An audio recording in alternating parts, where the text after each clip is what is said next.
नमस्कार, एक बार फिर से स्वागत है आपका हमारे शो पर।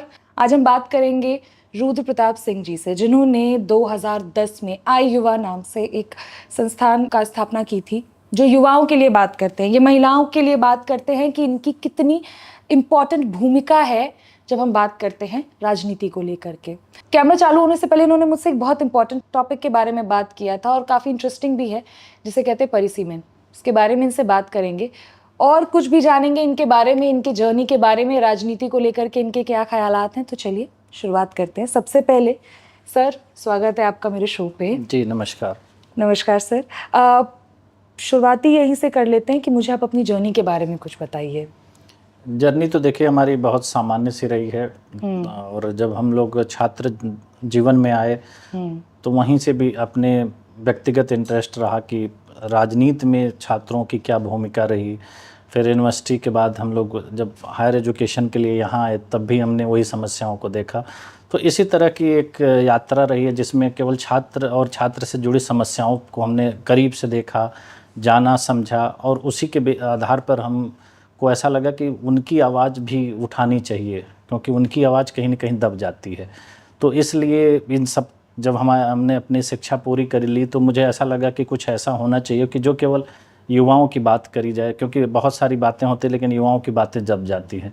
तो इसलिए हमने आई युवा संस्था की स्थापना करी कि जिसका मुख्य उद्देश्य ही है कि युवाओं की राजनीति में भागीदारी को कैसे बढ़ाया जा सकता है। क्योंकि मुझे ऐसा लगता है कि बाकी फील्ड में तो युवा ही है, उसका कोई और तोड़ ही नहीं है। सिर्फ भारत की राजनीति की जब बात करी जाती है तो कहीं न कहीं युवा वहाँ पीछे हो जाता है और वहाँ पीछे होने का उसका बहुत खामियाजा भुगतना पड़ता है। और वो समस्या का समाधान जब तक नहीं होता है तब तक मुझे लगता है कि युवा संघर्ष करता रहेगा और उसके संघर्ष को ख़त्म करने का एक ही तरीका है कि उसकी राजनीति में भागीदारी बढ़ाई जाए।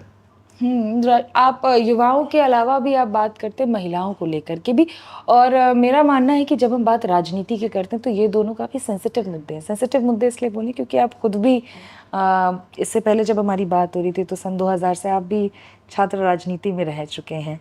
तो आपको क्या लगता है कि जब आप सन 2000 में देखे होंगे छात्र राजनीति और आज की जब छात्र राजनीति देखते हैं तो उसमें डिफरेंस क्या नज़र आता है? देखिए, पहले छात्र राजनीति होती थी जो वहाँ के लोकल इशू की बात करते हैं।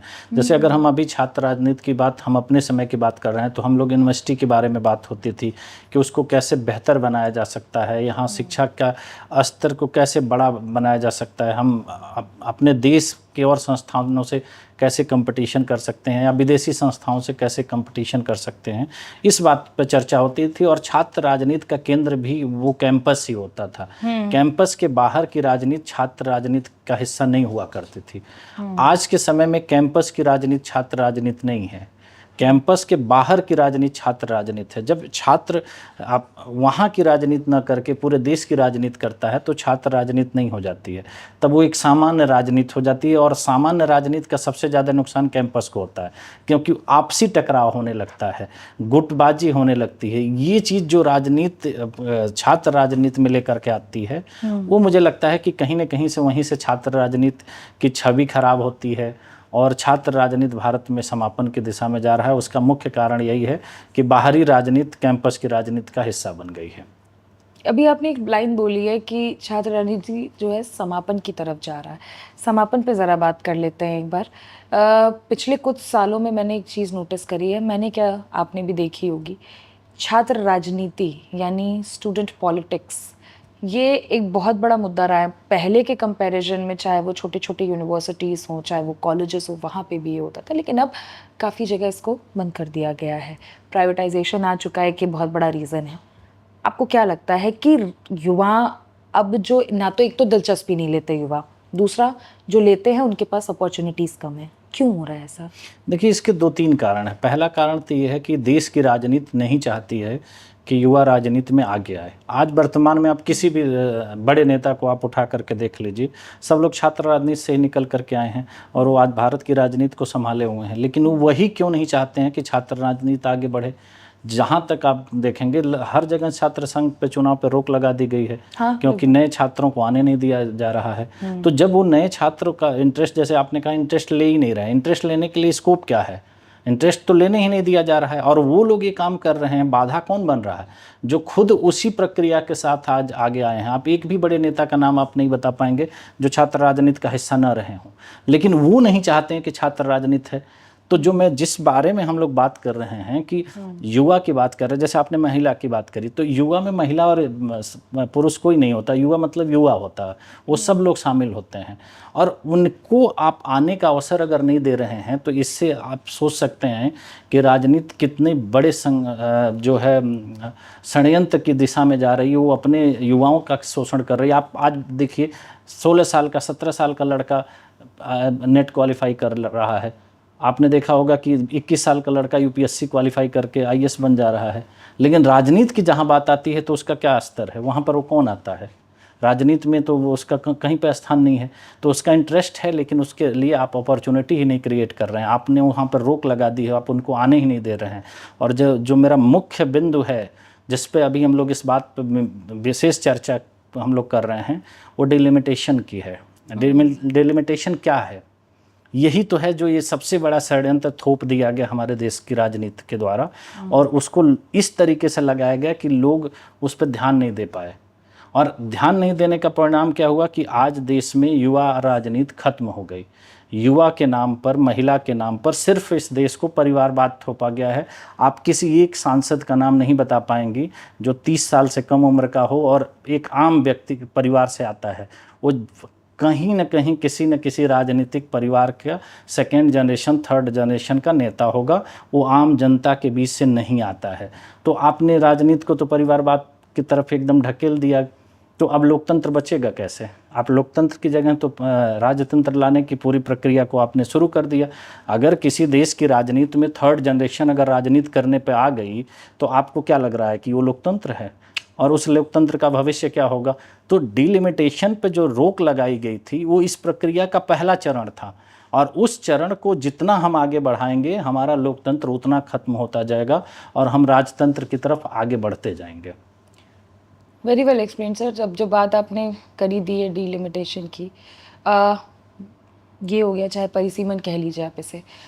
आपको आज वो लोग देखेंगे जो शायद ना तो राजनीति में इंटरेस्टेड हैं, या शायद जिनको राजनीति में इंटरेस्ट है लेकिन उन्हें पता नहीं है। कुछ लोग ऐसे भी होंगे जो शायद पहले से इस टर्म को जानते हैं, पहचानते हैं। कुछ लोग जेनजीज होंगे जिन्होंने टर्म पहली बार सुना होगा। आसान भाषा में मुझे बताइए कि ये होता क्या है। देखिए, जब देश आज़ाद हुआ और जब हमने अपना संविधान अपनाया तो उस संविधान में बहुत सारी व्यवस्थाओं के साथ इस बात की भी व्यवस्था करी गई कि जो हमारे जनप्रतिनिधि होंगे उनका चुनाव कैसे होगा और उनकी संख्या क्या होगी। तो इसलिए संविधान में वो आर्टिकल 82 और 172 का प्रावधान लाया गया कि जिसमें हर जनसंख्या गणना के बाद सीटों का परिसीमन होगा और उस जनसंख्या के आधार पर सीटें निर्धारित करी जाएंगी। ये बेसिक इंफ्रास्ट्रक्चर है हमारे संविधान का। तो हमारे संविधान निर्माताओं ने इसको बहुत गंभीरता से समझा, क्योंकि प्रतिनिधियों की संख्या बढ़ेगी, जनसंख्या बढ़ेगी तो वो भी बढ़ेगी, और उसी के हिसाब से किया गया। हमारे देश में 3 परिसीमन लागू हुए जो बड़े सुचारू रूप से चले, 52 में, 62 में, 72 में। उसके बाद इस देश की राजनीति में 30-25 साल, 20 साल का दौर गुजर गया था। तो जो मैंने बात कही ना कि जो नेताओं को ऐसा लगता है कि लोकतंत्र को प्रजातंत्र में, लोकतंत्र को राजतंत्र में कन्वर्ट किया जाना चाहिए, उनके दिमाग की ये युक्ति उत्पन्न हुई कि डिलिमिटेशन पर रोक लगा दी जाए। और डिलिमिटेशन पे सबसे बड़ा महत्वपूर्ण तथ्य ये है कि जब आपको जानकर बड़ा आश्चर्य होगा कि जब देश में इमरजेंसी लगी हुई थी तब डिलिमिटेशन पे रोक लगाई गई थी। इमरजेंसी के दौरान इस पे रोक लगाने की ऐसी कौन सी आवश्यकता पड़ी थी कि इमरजेंसी के दौरान डिलिमिटेशन पे रोक लगाई गई? उस समय देश की स्थिति कुछ और रही होगी, तो ये तो कोई बहुत महत्वपूर्ण काम था नहीं। वो बाद में भी हो सकता था, उस पर चर्चा होती, संसद में अपना लोग पक्ष रखते, उसके बाद लगाया जा सकता था। लेकिन नहीं, ऐसा नहीं हुआ। इमरजेंसी के दौरान डिलिमिटेशन पर रोक लगाई गई, और वो भी रोक लगाई गई सीधे 25 साल के लिए। इमरजेंसी तो देश में 21 महीने में ख़त्म हो गई, लेकिन डिलिमिटेशन 50 साल बाद भी इस देश में लागू है। डिलिमिटेशन पर रोक लगी हुई है। 2001 में सरकार ने उसको बढ़ा के 2026 तक कर लिया। तो आज अगर आप को जब ये बात पता चलती है कि जो देश का प्रतिनिधित्व है वो 54 करोड़ की आबादी पर हो रहा है। हम अगर 145 करोड़ की आबादी हैं और 54 करोड़ की आबादी की जनगणना के अनुसार हमारा प्रतिनिधित्व है, तो आप उस देश की राजनीति पर किस तरह से आपका नज़रिया किस तरह का होगा? इस हिसाब से तो अगर आप देखेंगे कि 2071 के बाद पैदा हुआ कोई भी व्यक्ति इस देश के लोकतंत्र का हिस्सा ही नहीं है, क्योंकि वो तो उनका प्रतिनिधित्व 71 के पहले वालों का ही प्रतिनिधित्व है, उसके बाद वालों के लिए तो प्रतिनिधित्व चुना ही नहीं गया। तब तो लोकतंत्र आप 71 के बाद से लोकतंत्र ही नहीं है, अगर तकनीकी तौर पे आप देखेंगे। और इसका आधार सुन करके आपको और हंसी आएगी कि जो डिलिमिटेशन पे रोक लगाने का आधार ये था कि इससे जनसंख्या कंट्रोल होगी। अब आपको लगता है कि डिलिमिटेशन पे रोक लगाने से देश की जनसंख्या रुक जाएगी? और उसका ये तर्क दिया गया था उस समय कि उत्तर और दक्षिण में जनसंख्या का अनुपात बढ़ा है, तो अगर डिलिमिटेशन लागू होती है तो साउथ की सीटों का फर्क पड़ेगा, क्योंकि साउथ ने अपना जनसंख्या कंट्रोल किया है, तो उनकी सीटें कम होंगी और उत्तर की सीटें बढ़ेंगी। ये तर्क के साथ डिलिमिटेशन पर रोक लगाई गई। और आप इस किसी भी व्यक्ति से, आम आदमी की भाषा में अगर ये पूछ लीजिए किसी से, तो क्या भारत की जनसंख्या रुक गई? और अगर भारत की जनसंख्या के रोकने के क्या ये डिलिमिटेशन एक अंतिम उपाय था? इसके सिवा कोई उपाय ही नहीं है। तो ये कितना हास्यास्पद है। और इस विषय पर किसी भी राजनीतिक दल ने, किसी भी राजनीतिक व्यक्ति ने कमेंट तक नहीं किया कि ऐसा क्यों किया गया, क्योंकि यही एक साजिश है कि जिसमें आने वाले समय में कोई नए लोगों का प्रवेश ही नहीं किया जाए, देने से रोक लगा दी जाए। अगर डिलिमिटेशन नहीं होगी तो कंपटीशन बढ़ेगा, हर 10 साल बाद सीटें बढ़ेंगी, नए लोग आएंगे, और जब नए लोग आएंगे तो आपके पास अवसर होगा उन लोगों में से चुनने के लिए कि कौन बेहतर काम कर रहा है। और अगर ऐसा अवसर आपको नहीं मिलता है तो आप उन्हीं लोगों को चुनेंगे, बार बार चुनेंगे जो लोग पहले से हैं। तो ये एक प्रक्रिया थी जिसको आज तक चालू किया आज तक उसको जारी रखा गया है, और उस पर पूरा राजनीतिक महकमा जो है वो मौन है, उस पर कोई चर्चा नहीं है। अप्रैल 2026 में डिलिमिटेशन पर रोक की अवधि समाप्त हो रही है, और आपने अब तक, आप भी बहुत सक्रिय रूप से हर चीज़ों को, राजनीति को देख रही हैं, आपने इस पर कभी चर्चा सुनी? आने वाले 8 महीने बाकी हैं, और 8 महीने बाद अगर इस पे रोक नहीं हटाई, रोक जो है उस अगर कंटिन्यू की जाएगी तो वो सीधे पहुंच जाती है 2051 में, 25 साल के लिए। ठीक है। और अगर इस पे रोक जो है उसको हटाया जाना है तो उस पर प्रक्रिया की तैयारी क्या है? क्योंकि अगर हम 50 साल से जो चीज़ नहीं कर पा रहे हैं उसको करने के लिए आपको 2-4 महीने में तो आप कर नहीं पाएंगे, उसकी प्रॉपर आपको तैयारी करनी पड़ेगी, लेकिन वो तैयारी कहीं नहीं दिख रही है। तो जो मेन आशंका है कि इस डिलिमिटेशन पर रोक को 25 साल के लिए बढ़ाया जाएगा, इसकी पूरी तैयारी है, क्योंकि आम जनता अगर इसके लिए अपने आप को तैयार नहीं करेगी तो ये तो एक प्रक्रिया का हिस्सा। मैं अपनी जगह क्यों छोड़ूं, मैं दूसरे व्यक्ति को अवसर क्यों दूं? राजनीति में बैठे लोग यही तो चाह रहे हैं कि अगर हम आज के समय में वर्तमान में जिस जगह पर बैठे हैं वहाँ पर हम ही रहेंगे, हमारे बाद हमारे बच्चे रहेंगे, हमारे बच्चों के बाद उनके बच्चे रहेंगे, तो हम जिस लोकतंत्र की कल्पना के साथ देश आज़ाद हुआ था वो लोकतंत्र बचता कहाँ है? और आज के समय में आप देख लीजिए कि कितने ऐसे राजनीतिक दल हैं जिसकी 3rd जनरेशन पॉलिटिक्स में आ चुकी है और वो शीर्ष पदों पर बैठे हुए हैं। आम जनता का प्रतिनिधित्व तो धीरे धीरे खत्म हो जाएगा, और यही एक इसकी सबसे आसान प्रक्रिया थी जिसको बड़ी चतुराई के साथ और बहुत साजिशन उसको लागू कर दिया गया, और देश इसको भुला दिया कि ऐसा कुछ भी ऐसा भी देश में चल रहा है। मैं वर्तमान की अगर जनसंख्या के हिसाब से बताऊं तो जितनी भी हमारी विधानसभा की सीटें हैं और जितनी लोकसभा की सीटें हैं वो 3 गुना बढ़ जाएंगी। अगर हम आज 543 लोकसभा सांसद पे हैं तो उनकी संख्या 1400 से पार हो जाती है। तो 1400 से पार अगर हो जाती है या 12,000 के आसपास आपके विधानसभा में सदस्य बढ़ जाते हैं, तो इससे राजनीति की जो कार्यशैली है, जो कार्य क्षमता है वो बढ़ती है। ज़्यादा जनसंख्या का ये नहीं मतलब नहीं होता है कि उसके लिए उसके जनप्रतिनिधि उसकी बातों को कैसे सुन पाएगा। आज जब 10 लाख की संख्या पर हमारे एक सांसद होते थे, आज 30 लाख की संख्या पर हमारे एक सांसद हैं, तो उनकी आवाज़ वो कैसे सुन पाएंगे? उनके ऐसा तो है नहीं कि कोई ईश्वरी शक्ति है उनकी कि वो हर जगह हर वक्त पे पहुंच सकते हैं। 30 लाख लोगों को एक जनप्रतिनिधि कैसे सुन सकता है? और अगर जनप्रतिनिधि उसको सुन नहीं सकता है तो उसकी आवाज़ को वो सांसद में कैसे उठा सकता है? उनके मुद्दों पर वो बात कैसे कर सकता है? तो जब उनकी आवाज़ वहाँ तक नहीं पहुँच पाएगी तो लोकतंत्र का महत्व क्या रहेगा? उससे अच्छा तो ब्यूरोक्रेसी आपके देश में है।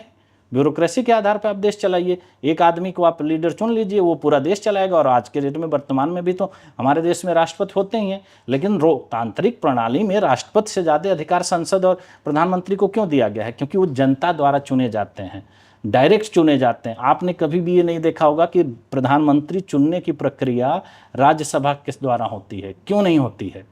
क्योंकि वही लोग केवल प्रधानमंत्री का चुनाव कर सकते हैं जिनको सीधा जनता वोट देती है, जिसका चुनाव जनता सीधे करती है।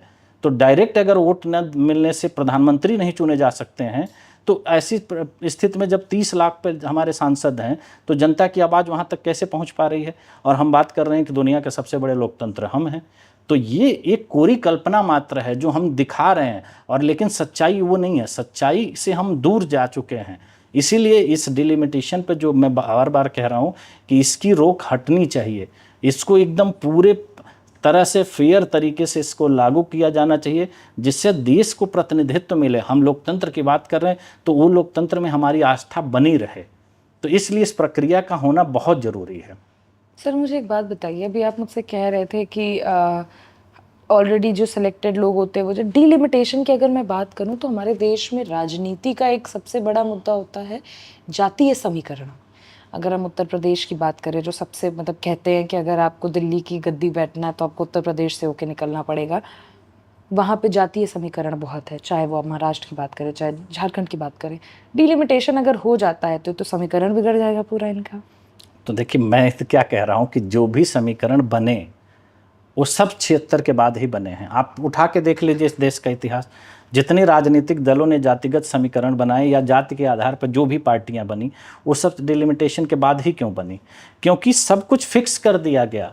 मैंने क्या कहा कि संविधान निर्माता जो हमारे थे वो सब कुछ को जानते थे, उस पर उन्होंने गहन मंथन किया। डिलिमिटेशन में 2 चीज़ें बदलती हैं, एक तो क्षेत्र बदलता है और दूसरी चीज़ें होती हैं संख्या के आधार पर नंबर बदलते हैं। तो आप ये सोचिए उनकी कल्पना कितनी बड़ी रही होगी कि वो ऐसे कंपटीशन को जन्म देना चाहते थे जिसमें आपका कंट्रोल ना हो, जिसमें सिर्फ और सिर्फ जनभावना हो। और आज बात हो रही है बहुत सारी, जैसे आपने जाति की बात करी, इसका एक और नुकसान मैं बता रहा हूँ जो सबसे बड़ा नुकसान हुआ। राजनीति में सिर्फ रिजर्वेशन लागू होता है SC ST को। डिलिमिटेशन न होने से सबसे ज़्यादा नुकसान किसको हुआ? SC ST को हुआ, क्योंकि जब सीटें नहीं बढ़ी तो उनका प्रतिनिधित्व नहीं बढ़ा। अगर आज डिलिमिटेशन लागू होती तो यही SC ST की जो सीटें रिजर्व हैं वो 3 गुना होती। भाई आज सब पूरा देश दलित चिंतक बना हुआ घूम रहा है ना, तो उनके प्रतिनिधित्व को मार करके आप दलित चिंतक कैसे बने हैं? आप उनको संसद में लाइए ना। वो उनके लिए जो सीटें रिजर्व थीं उनकी संख्या पर रोक लगा करके आपने इनडायरेक्टली तरीके से उनका प्रतिनिधित्व ही मार दिया। और वहाँ पर भी दलितों के आधार पर रिजर्व सीटों पर ही वही लोग तो परिवारवाद के लोग काबिज हो गए हैं जो बार बार चुने करके आ रहे हैं। तो जब उनका भी तो आप मौका नहीं दे रहे हैं, और आज पूरे देश में आपने देखा होगा कि बाबा साहब की बात होती है, संविधान की बात होती है, तो संविधान में ये प्रोविज़न जब था तो इस पर रोक लगा करके क्या संविधान की मूल भावना को आहत नहीं किया गया? संविधान की हत्या वहाँ नहीं होती है कि जहाँ आप अपने प्रतिनिधियों को ही आने से रोक देते हैं, और उसका आधार इतना हास्यास्पद है जिसकी कोई हद नहीं होती है कि जनसंख्या नियंत्रण इससे हो जाएगा। तो आपके कहने का मतलब है सर, और जो आप बता रहे हैं उससे एक चीज़ तो कंफर्म है कि आप कह रहे हैं कि डिलिमिटेशन जो है ये एक षड्यंत्र के चलते देश से हटाया गया है, वो भी बहुत सोची समझी साजिश थी ये। जी बिल्कुल, आप आंकड़े उठा करके देख लीजिए। देश की आबादी के बाद डिलिमिटेशन के साथ हुए 3 चुनावों में युवाओं का प्रतिनिधित्व 30% है, ये आंकड़े हैं। और उसके बाद आप देख लीजिए डिलिमिटेशन पर रोक लगाए जाने के बाद युवाओं का प्रतिनिधित्व आज क्या है? आज 10 या 12% होंगे, और उसमें मैं 100% बात कह रहा हूँ कि सारे परिवारवाद के नेता हैं जिन्हें हम युवा नेता की बात कर रहे हैं। उसमें कोई भी आम व्यक्ति के बीच से उठा हुआ व्यक्ति नहीं है, सारे परिवारवादी नेता ही युवा राजनीति में हैं, और उसके बावजूद वो संख्या 10 से 12% है। तो ये अगर षड्यंत्र नहीं होता तो युवाओं की जो हम बात कर रहे हैं तो उनका इंटरेस्ट राजनीति में आज़ादी के बाद और डिलिमिटेशन लगाने के बीच में 30% होता है। तो 30% मतलब लगभग हर तीसरा आदमी हो गया, लेकिन वो आज 10% पे क्यों चला गया? जबकि हम बात करते हैं हमारे यहाँ युवा आबादी ज़्यादा है, तो प्रतिनिधि हमारा और बढ़ना चाहिए था, लेकिन नहीं बढ़ा। तो इसका मूल यही है कि इसके पीछे अगर एक गहरी साजिश थी कि उन सीटों पर जब उनको नया मौका ही नहीं दिया जाएगा तो वो आएंगे कैसे, और जब आएंगे ही नहीं तो धीरे धीरे करते करते उनका इंटरेस्ट खत्म हो जाएगा। और आज़ादी के 50 साल बाद ये आप देख लीजिए, आंकड़े उठा करके देखिए। सर अब मैं थोड़ा सा कॉन्सेप्ट से थोड़ा सा साइड होकर के आपसे ज़रा इससे रिलेटेड कुछ सवाल पूछती हूँ जो शायद जो लोग सुन रहे होंगे उनके दिल में भी है। 8 महीने बाद आप कह रहे हैं इसकी एक्सपायरी डेट है, जो अभी करंट सैंक्शंस हैं उसकी डिलिमिटेशंस को लेकर के। मान लीजिए देश ने वो सैंक्शंस हटा दिए, अब देश में डिलिमिटेशन का कॉन्सेप्ट दोबारा चालू हो गया। 3 बड़े सवाल मेरे। पहला, क्या देश तैयार है इसके लिए? जब इलेक्शन कमीशन खुद कटघरे में इस समय खड़ा है तो क्या हो सकती है ये? दूसरा, देश में ऑलरेडी टैक्स के जाल में लोग फंसे हुए हैं और जब इलेक्शन होता है, अभी एक इलेक्शन होता है तो कमर टूटती है, इलेक्शन कमीशन का पैसा लगता है, पार्टियों का पैसा लगता है, वो पैसा कहीं ना कहीं रोटेट ही होता है, बट स्टिल पैसा बताते कुछ है जाता कुछ है, देश के ऊपर एक वो बोझ आएगा। तीसरा, क्या सच में आपको लगता है कि उससे कुछ देश में परिवर्तन आएगा? क्योंकि जहाँ पे एक अभी इंसान खा रहा था बैठ करके, क्योंकि भ्रष्टाचार तो ऐसी चीज़ है जहाँ देश में कोई किसी को साइड नहीं हटा सकता, एक बहुत बड़ा मुद्दा है। ये 3 बड़े सवाल हैं, तो अब एक जगह पे 2 बंदे वहाँ बैठे हैं, पहले तो सिर्फ एक को झेलना था, अब 2 को झेलना पड़ रहा है। ये 3 चीज़ें हैं, इन पे आप कैसे समझेंगे? देखिए, आपके 3 सवाल है। पहला सवाल ये है कि क्या डिलिमिटेशन के लिए देश तैयार है। दूसरा ये है कि चुनावी पैसे से खर्च बढ़ेंगे। ठीक है।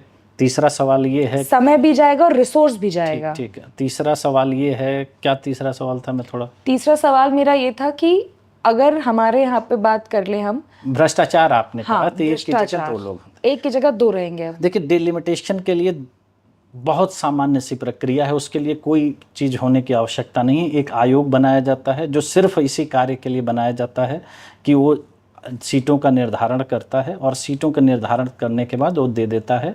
उसके बाद वो आयोग अपने आप खत्म हो जाता है। उसकी केवल जिम्मेदारी यही है कि नंबर ऑफ सीट और एरिया को डिफाइन करके उसका कार्य खत्म हो जाता है, और उसके बाद वो लागू हो जाता है। और जो 3 डिलिमिटेशन लागू हुए हैं, या चौथा जो 2001 में हुआ था, उसमें सीटें नहीं बढ़ाई गई थी, एरिया में परिवर्तन किया गया था। तो वो बहुत सामान्य सा कार्य है और वो बहुत आसान है, उसके लिए कुछ करने और कुछ समझने की आवश्यकता नहीं है। दूसरी चीज़ आप जो बात कर रहे थे कि इलेक्शन पे खर्च पे, इसमें तो कुछ खर्च बढ़ना ही नहीं है, क्योंकि ऐसा तो है नहीं ना किसी अलग जगह जाके चुनाव होना है, सेम खर्चे पे होगा। चुनाव आयोग जो चुनाव कराता है, जितने भी खर्चे होते हैं वो बूथ लेवल पे होते हैं, एजेंट जो काम करते हैं, जो अधिकारी इन्वॉल्व होते हैं, उसी पे खर्च होता है ना। तो यहाँ तो केवल सीटें बढ़ेंगी, वोटर थोड़ी बढ़ रहे हैं। वोटर तो अभी भी वही हैं। वोटर की संख्या या वोट देने के तरीके या पोलिंग बूथ, कोई चीज़ में बदलाव नहीं आ रहा है। केवल नंबर ऑफ सीट बदलने से कोई परिवर्तन तो है नहीं। जो 30 लाख लोग आज एक एमपी को चुन रहे हैं, वही 30 लाख लोग 3 एमपी को चुनेंगे। तो वोट डालने तो 30 लाख लोग तब भी जा रहे हैं ना, उसी पोलिंग बूथ पे जा रहे हैं। तो उसमें खर्चे और किसी चीज़ में कोई अंतर नहीं आने वाला, सेम एज इट इज रहेगा। केवल सीटें बदलेंगी और लोग बदल जाएंगे। वोटर के ऊपर न प्रभाव पड़ेगा, न पोलिंग स्टेशन के ऊपर प्रभाव पड़ेगा किसी चीज़ का। और इससे चुनाव आयोग का कोई लेना देना नहीं है। डिलिमिटेशन कमीशन प्योर और स्वच्छंद कमीशन होता है, उसमें कोई इलेक्शन कमीशन, कोई अनफेयर फेयर की कोई बात नहीं है। तीसरी चीज़ आपने कहा भ्रष्टाचार की, 1 की जगह 2, 2 की जगह 1 है तभी भ्रष्टाचार है। जब संख्या नहीं है तो जो लोग वहाँ पर आकर के स्थिर हो गए हैं, उन्होंने अपना मान लिया है कि ये मेरी चीज़ है। उनको कंपटीशन का कोई डर नहीं है, उनको नहीं पता है कि मुझे हटाया जा सकता है। लोकतंत्र की सबसे बड़ी ताकत क्या है कि जब चुनाव होता है तो आप अपने मुद्दों को, और जनता को एक बार मौका मिलता है कि वो सही चुनाव कर सके। तो जब आप उनको ये सही चुनाव का मौका ही नहीं दे रहे हैं, उन्हीं लोगों में से उनको चुनना है, तो ये भ्रष्टाचार बढ़ रहा है। और आप, मैंने क्या कहा कि आप डिलिमिटेशन से पहले के भारत को देख लीजिए और डिलिमिटेशन के बाद के भारत को देख लीजिए। आप डिलिमिटेशन से पहले आप एक भ्रष्टाचार के आरोप में किसी नेता को बता दीजिए, या एक किसी भी नेता के ऊपर डिलिमिटेशन से पहले आरोप लगे हैं, सारी चीज़ें तो उसके बाद हुआ। पानी भी अगर ठहर जाए कहीं पर, उसके निकलने का स्रोत बंद कर दिया जाए तो गंदा हो जाता है, मैला हो जाता है। जब उसके अंदर बहाव ही नहीं रहेगा और वो बहता हुआ ही नहीं रहेगा तो उसके अंदर गंदगी आएगी। राजनीति में गंदगी तो इसीलिए आई ना, क्योंकि वो वहीं पर ठहर गया। जो लोग हैं उन्होंने धन से, बल से या छल से, जिस तरीके से उस पूरे एरिया पे अपना कब्जा कर लिया। आज आपको बार बार सुनने में आता होता कि ये इनका क्षेत्र है, ये नेता यहाँ के बाहुबली हैं। तो ये कैसे हुआ? क्योंकि उनको एक ही स्थान पर रहना है और उन्होंने उसको उसी तरीके से अपने कब्जे में ले रखा है। वहाँ नए आदमी का प्रवेश नहीं होगा, डिलिमिटेशन से उनकी सीटें कट जाएंगी, नए लोग आएंगे तो आपको चुनने का तो मौका मिलेगा कि अगर मुझे 10 ऑप्शन दिए जाते हैं तो मैं उसमें से सेलेक्ट करूंगा कि उन 10 लोगों में से कौन बेहतर है। लेकिन अगर मेरे पास ऑप्शन ही एक है तो उसमें मैं किसको सेलेक्ट करूंगा? सर ये जो आप कह रहे हैं ये कॉन्सेप्ट काफ़ी अच्छा है और काफ़ी चीज़ों को लेकर के आपने जवाब भी दिया है। मेरा सवाल मेन आपसे अब आ जाता है इसको लेकर के 2026 आपने बताया जब इस पे सैंक्शंस का होगा, आपको क्या लगता है, क्योंकि आप एज एन एक बहुत अच्छे ओरेटर भी हैं वैसे, ठीक है, उसके अलावा आप पॉलिटिकल एनालिस्ट भी हैं, आप मुझे ये बताइए आपको क्या लगता है 2026 में इस पे क्या डिसीजन आएगा, आप क्या देखते देखिए, मैं इसमें पूर्ण रूप से सहमत हूं कि आने वाले समय में इस पे रोक को बढ़ाया जाएगा, क्योंकि कोई भी इस देश में राजनीति में ये नहीं चाहता है कि युवाओं को, महिलाओं को उनका प्रतिनिधित्व मिले। आज वर्तमान में आपने देखा होगा कि 2023 में महिला आरक्षण बिल पास हुआ कि 33% सीटें रिजर्व होंगी महिलाओं के लिए। तो उसमें ये क्लॉज लगाने की क्या आवश्यकता थी कि डिलिमिटेशन के बाद होगी? अगर 26 में डिलिमिटेशन नहीं होता है तो महिला आरक्षण बिल लागू नहीं होगा। अगर हम इतने स्पष्टवादी हैं, हम महिलाओं के अधिकार के लेकर इतना मुखर थे, तो सेम डेट से क्यों नहीं लागू कर दिया गया? उसमें एक नई कंडीशन डालने की आवश्यकता क्या थी? तो आप उसकी अब बात भी नहीं कर सकते हैं और वो आपको मिला भी नहीं। जो चीज़ आपको मिली नहीं, मैंने आपसे केवल वादा कर दिया मिला, और ऐसी चीज़ लगा दी कि जो आपको मिलनी भी नहीं, अब आप हमसे मांग भी नहीं सकते और आपको मिल भी नहीं रहा है। 24 जब 23 में महिला आरक्षण बिल पास हो गया तो 24 के चुनाव में वो लागू क्यों नहीं हुआ? आज हमारे महिलाओं का प्रतिनिधित्व मिल गया होता 24 के चुनाव में ही। उसको डिलिमिटेशन से जोड़ने के पीछे की क्या साजिश है, मैं ये जानना चाहता हूँ। अगर ये चीज़ डिलिमिटेशन पे आप रोक लगा देते हैं तो वो चीज़ वो खसक जाएगी और उसके बिना वो होना नहीं है। तो महिलाओं को वहाँ से प्रतिनिधित्व तो नहीं मिलेगा और युवाओं को तो मिलना ही नहीं है। तो ये एक, इसीलिए मैं बार बार कह रहा हूँ ना कि इसके पीछे एक बहुत बड़ी साजिश है। चलिए सर, मैं आपकी बात मान लेती हूँ कि आपके जो एनालिसिस है, जो आपका एक विजन है, उसके चलते इस पे फिर से जो रोक है वो बढ़ेगी। तो अब देश को क्या करना चाहिए इसके लिए? युवाओं को क्या करना देश चाहिए? को अपने मुद्दों को जानना पड़ेगा कि हमारे मुद्दे क्या हैं। हम ऐसा नहीं है कि हम एक बड़े मुद्दे के आड़ में बाकी मुद्दों को भुला दें। अगर इस देश का युवा ये सवाल नहीं पूछ सकता है अपने आप से, पहले उसको दूसरे से सवाल पूछने की ज़रूरत नहीं है, उसको सवाल खुद से पूछना चाहिए कि इस 50 सालों में डिलिमिटेशन पर रोक क्यों लगाई गई? ऐसा क्या कारण है, ऐसी क्या स्थिति बनती है कि जिससे हम अपने इस परिसीमन की जो प्रक्रिया है उसको रोक करके बैठे हैं? तो ये सवाल जब वो अपने आप से पूछेगा तो उसको जवाब मिल जाएगा, क्योंकि इस देश का लोकतंत्र 543 लोगों से नहीं बनता है।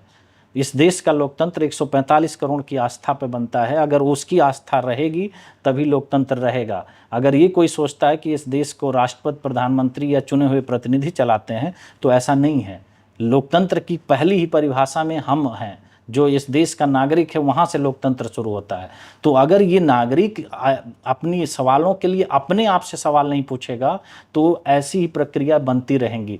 जैसे होता था राजतंत्र में, यही तो होता था कि नागरिकों से थोड़ी कुछ पूछा जाता था, जनता के ऊपर राजा थोप दिए जाते थे और वो अपना राज करते थे। आज देश की आप स्थिति देख रहे हैं, न चाहते हुए भी सच्चाई तो यही है कि नेता आपके ऊपर थोपे गए हैं और आप उनकी बातों को मानते हैं। हाँ, आम आदमी को राजनीति से दूर कर दिया गया। मैं एक और चीज़ आपको बता रहा हूँ कि केवल राजनीति एक ऐसा क्षेत्र है जिसमें हर क्षेत्र का आदमी आना चाहता है। राजनीति के किसी भी व्यक्ति को आपने दूसरे क्षेत्र में जाते नहीं देखा होगा, लेकिन राजनीति में कोई ऐसा क्षेत्र नहीं है कि जहाँ से लोग न आना चाहते हैं। ऐसा क्या है कि बाकी लोगों को राजनीति में आना है, सिर्फ इस देश की महिलाओं को और इस देश के युवाओं को राजनीति में नहीं आना है? उनका इंटरेस्ट इसमें नहीं है? आप बताइए, chief justice of India retire होते हैं, राजनीति में आ जाते हैं। कोई खिलाड़ी रिटायर होता है, वो आ जाता है। ब्यूरोक्रेट बीआरएस लेकर के राजनीति में आ जाता है। फिल्म स्टार राजनीति में आ जाता है। उनका ऐसा क्या इंटरेस्ट है कि जो राजनीति में आते हैं? और जो इस देश का युवा है, जो इस देश की महिला है, वो इस राजनीति में आना नहीं चाहती है। उसके लिए राजनीति एक दलदल के समान दिखाई देता है, क्योंकि ये तस्वीर दिखाई जाती है कि राजनीति ऐसा है। अगर राजनीति गंदी है तो पॉलिटिकल पार्टी के इतने बड़े बड़े नेता अपने बच्चों से राजनीति क्यों करवाते हैं? उनकी घर की महिलाएं कैसे राजनीति करती हैं और आम आदमी के घर की महिलाएं और आम आदमी के घर का युवा राजनीति नहीं करता है? आप 25 से 30 साल के आंकड़े उठा करके देखिए, जो लोग सांसद हैं वो किसके परिवार से हैं? कोई भी राजनीतिक व्यक्ति पार्टी का बड़ा लीडर आप बताइए कि उसके परिवार के बच्चे कोई और काम करते हों, वो सिर्फ राजनीति करते हैं। बाकी आम आदमी के घर के परिवार का हर बच्चे को कह दिया जाता है कि राजनीति गंदी है। तो ये एक नैरेटिव लंबे समय से चलता आ रहा है, जिसमें आम आदमी को इससे दूर किया जा रहा है। और इसी का परिणाम आप देख रहे हैं कि भ्रष्टाचार है। इसी के परिणाम स्वरूप भ्रष्टाचार का वो रूप है कि भारत की राजनीति कितनी गंदी हो चुकी है कि आप देख रहे हैं कि लोग जेल में जा रहे हैं, जेल में जाने के बाद भी बाहर आ रहे हैं, चुनाव लड़ रहे हैं, एक दूसरे के आरोप प्रत्यारोप के बीच जनता के मुद्दे को दबा दिया गया और जनता इसी पे ताली बजा रही है। तो हम कोई क्रिकेट का मैच नहीं देख रहे हैं कि जिसमें दो टीमें खेल रही हैं। राजनीति के मैच में हम भी पार्टिसिपेंट हैं, हम दर्शक नहीं हैं, क्योंकि उसके परिणाम का असर हमारे जीवन पर पड़ता है। और हमारे जीवन पर अगर असर पड़ता है तो हमको इसमें भागीदारी दिखानी पड़ेगी। हमें ये सवाल पूछना पड़ेगा कि आखिर ये चीज़ें क्यों नहीं हो रही हैं। अगर एक और मैं आपको तर्क के साथ बताना चाहूँगा कि जैसे इस पे एक तर्क है डिलिमिटेशन पे रोक को, जो मैंने आपको बताया पहले भी कि साउथ और नॉर्थ का इशू है कि जनसंख्या के आंकड़े से उनका प्रतिनिधित्व तो कम होगा, लेकिन विधानसभा भी होती है, ठीक है।